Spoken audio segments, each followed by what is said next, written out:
Hey, Peggy. Hey, Marci. How are you? So good. And you? Great, great. Good. We have a really fun episode today. I want to talk about the best way to not burn out on your goals, dreams, what you're striving for. And it's actually called the push-pull method. Push-pull method. Now, Yes. I'm just Well, saying, we I've actually, heard of that yes. method for other things. Okay, so maybe you want to explain how the push-pull method affects Yes. an individual outside of maybe where our brains went initially. Okay, yes. Okay, so a lot of times, like, let's say somebody has a goal. Okay, tell me a goal, Peggy. Like, what would somebody have? Oh, okay, let's see. I've got a goal where I want to hold please.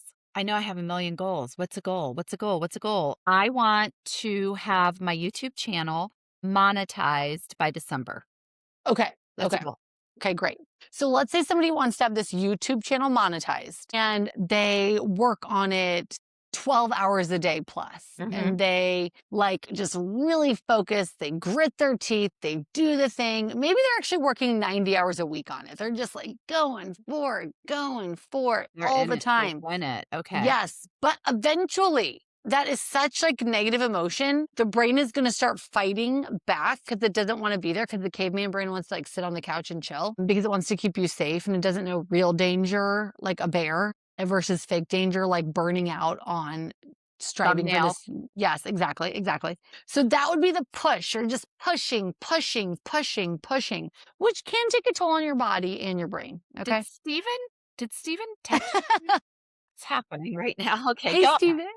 Okay. But then the pull method is like you want to be drawn to the goal of the YouTube money. Okay, You okay. want it to Yes, be I do. drawn. Okay. And how you do that, we're going to break it down in some steps. Okay, okay. So, step one, first thing in the morning, like right when you wake up, before anyone else is awake in your household, take a moment, take a breath. And like your theta brain waves are, I believe, the longest in this time in the morning. I've heard that too. Like before you in twilight, right when you're getting ready to go to sleep, and when you're Yes. just waking up before your brain's Yes. engaged. Yes. Yes. And so you're going to take some breaths and relax. Like cortisol is also highest when you first wake up. So we're trying to breathe through that a little bit. And then I want you to visualize what it will be like when you reach that goal. When you Okay. get that check in the mail from YouTube, Yep. when you start getting all these comments and views, like what And emotion will like you and have? the dopamine Yes. hit of Yes. everybody. They like me. They really like Yes. me. Yes. And like, what will you be smelling? Will you have a special celebratory candle? What will Yeah. you be drinking? Will you have like a hot chai tea you love? Like kind of really visualize it and feel it. Like Okay. really feel it. Okay. Uh-huh.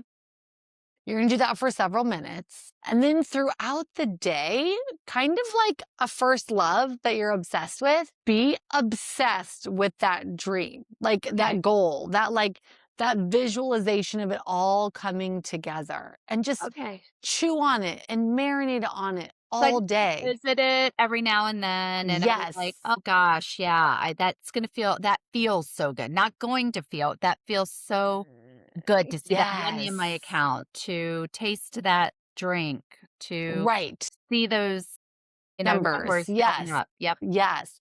And what this is doing is that dream is like drawing you to it versus you exhausting yourself, burning yourself out, trying to grit your teeth and white knuckling it there. Okay, and so this is called the push-pull, and we're Yes. sure this is not called manifestation. I mean, We're it might have. 100% sure?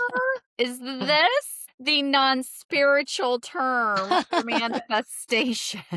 It very well could be. It very well could be. But I think it's just a really fun practice. And I think it actually forces your brain, like when you're obsessed with the concept all Yeah. day long, naturally, I think, I don't think I know. Our brains are wired to solve problems. So I just think naturally your brain's going to start to like, think of better ways to do things. Let's solve this problem this way. I think we can figure this out that way. Let's try this. Let's try that. And I think it's really powerful. I agree. I think that whether you call it the push pull method, whether you call it manifestations, it doesn't really matter. It is how do you stop muscling your way into achieving the thing and working so hard that you don't even want it by the time you get it.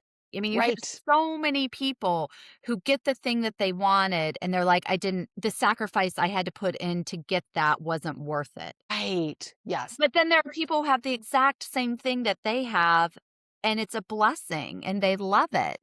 And I think it's the difference between those 2 methods of how did they get there? Because if you're Yes. so tired, you hear all the time people who retire and then die, like, within a year or 2 of retirement. Like, they've worked their whole lives to be able to Uh, retire, to have the money in the bank, to be able to retire, but they worked themselves literally to death.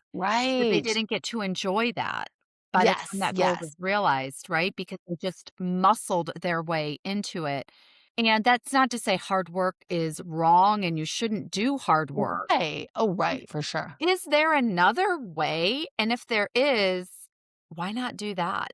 Even though Yeah. it's counterintuitive to what you think you should be doing. Right. And I really genuinely feel like you are more magnetic anyways when you're positive. Mhm. Like if you're just like gritting your teeth, like fighting like crazy to get to some goal, it is so much more intense and like negative than if you are like la la la, like daydreaming of what it'll feel like. And it's the happy and light and like magnetizing. Well, and I think just because this is a common thing I think people get wrong, regardless of how you're calling this, is you think, oh, I'm going to visualize it. I'm going to Yeah. hold this space for it. I'm going to think about it. I'm going to do all of those things and it'll just come. No, action still has to happen, right? True. Oh, absolutely. But there's a big difference between 90 hours a week and you're miserable and you hate it and you're not obsessed with it and it isn't something that lights you up inside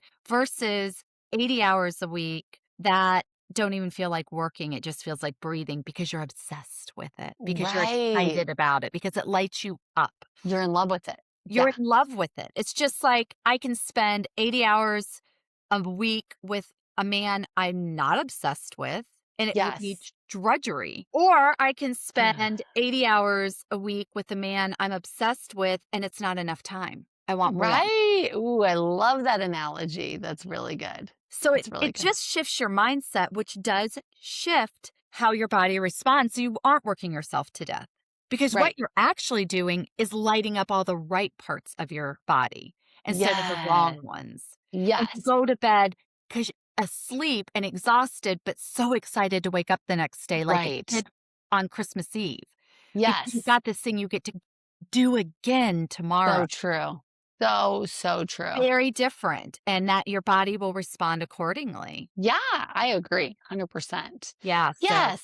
And I think it's just a good reminder to like and it goes for anything. It could go for like your dream body. It could go for your dream job, your dream house, your dream relationship, like whatever.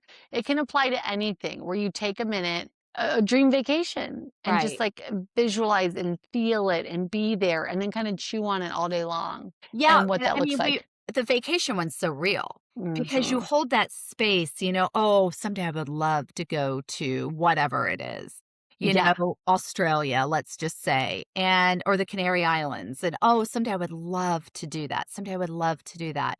And you're visualizing it, and you're visualizing it. Well, you're not going to end up in the Canary Islands just because you visualized it, but what you will end up having is you're obsessed with it, right? And you're thinking about it all the time and you see yourself there and you can feel that sun on your skin and you can see those boats on the water and you're floating on that raft like you saw in that picture of the woman and you're like, where did the water start and end? I don't even know.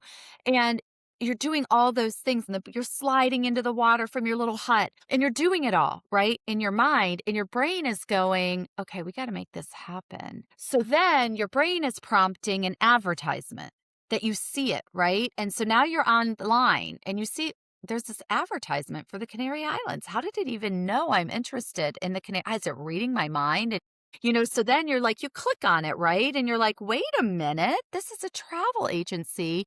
They're putting together this trip for the Canary Islands. How much is this? Wait a minute. if I do the proper planning, I could actually take this trip. I am going to go on this call that they're having this call about it. I'm going to go on this, this exploratory call. And you go in the call and you realize, wait a minute, I could actually afford this. And it all starts to fall into place. And you think it's just, can you believe that all of that fell into place? No, that was your brain alerting you to the things you didn't notice before. That Right. ad was there, but you didn't see it. But now you're telling your brain, I want to go to the Canary Islands so badly I can taste it. And I'm obsessed with it. And I think about it and I can see it. And your brain then goes, but did you miss that ad? Look at that ad right there. Here it is. Here's your chance. And then you start to see possibility. And Yes. then you start to take the steps towards making that real. But you would have missed it before. If it just would have been a fleeting thought and you went on about and you gave your brain something else to think about, you would have missed the ad. You'd have Right. forgotten that was a thought that you had. Right. Or you'll be talking about it more organically out in public because it's top of mind. And somebody will be like, I actually have been there. I recommend this place. Or have you checked out this flight? Or, you know what I mean? Like it's just more in your path. Right. And you just don't even know. But the more obsessed you are with it, people think it's just going to come to you. No, what comes to you is the awareness of the opportunities to achieve the thing. You still Yes. have to take the actions to achieve it. Right. But Yes. you start to see it now. You start to notice it, the reality, the possibility, the contest that you can enter to win a trip to the Canary Islands. Suddenly you're like, yes, I will fill that out. And guess what? You win it. You're like, Yep. what? I didn't even know Yes. that was a possibility. And it was your Yes. brain going, go to this place. This is going to happen, and setting into motion all the things that it Right. needs to solve the problem of how do I make that happen? Yes. Exactly. Exactly. And I It think that's just, what people don't get. They're like, but how does manifestation or push pull method, how does that work? You think about it and then it comes to you. No, there is the neuro parts of your brain, whatever those connections and receivers are whittling away and going, yep, let's make it happen. And they do and this with it's, negative yeah. things And too. it's a classic, like your brain has to go and prove it true. Yeah, whatever So it if is. you're like already visualizing this different version of you or this trip or this whatever, like it's going to set the balls in motion to prove it true. And it's the same if you're anxious and worried about something, it's going to go set it like start to try to prove it true and bring more things in your path with that. I don't have So be enough very money. I careful. don't have enough money. I don't have enough money. Your brain is going to prove it true through the actions it prompts you to take to prove to Yes. you, I don't have enough money. And so you're Yes. spending money and you're spending money and you can't understand why I don't have enough money. I never have enough money. Well, your brain is saying, spend that money, do this thing, right? Yes. Yes. And you think you're a victim to it, but you're not. You're creating the reality by the Yeah. things you give your brain access to. Yes. Exactly. Yeah. Exactly. And I think that's a often very overlooked piece, but I can tell you, I have taken so many trips just off this principle of I Mm. don't know how I'm doing it, but I will be there. I will be like last summer, I did not plan a trip to Europe with Caroline until May. But in June, Wow. we were there, and I can tell you in December it was on my vision board. How Yeah. it was going to happen, I didn't know. Yes. When it was gonna happen, I didn't know. I knew it was gonna happen, and it did. Right. It did because as soon Yes. as the opportunity presented itself, I was like, "Okay, yeah, we're going." Like, no doubt. Yes, that is a yes. That is a hard Yeah. yes. As Yeah. soon as the reality of that possibility came into my vision, I was like, "Yeah, of course we're gonna do that thing." Yeah. That's cool. Yeah. I So, think it's really good. all Awesome. right. All right, that's our shift for today. Go live, laugh, and do one bold thing before the next episode drops. Follow us at No More BullShift and keep the conversation going. Because if you can't laugh about it, You probably still need to shift it.